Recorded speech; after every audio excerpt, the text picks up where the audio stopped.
আসসালামু আলাইকুম। এটা যেটা দেখতেছেন এটা হচ্ছে একটা ট্রাক্টর। ট্রাক্টরের সাথে ধান ভাঙানোর যে মেশিন এটা যুক্ত করে দিয়েছে।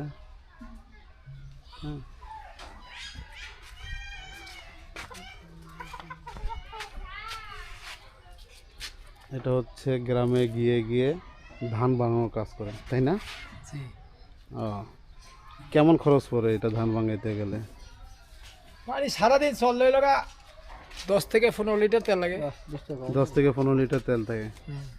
তো ওই বাড়ি বাড়ি যে এরকম ধান ভাঙে গেলে আপনার থাকে কিছু? থাকে কিছু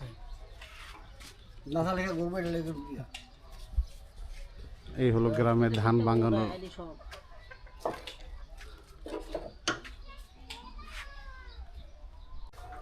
হুম।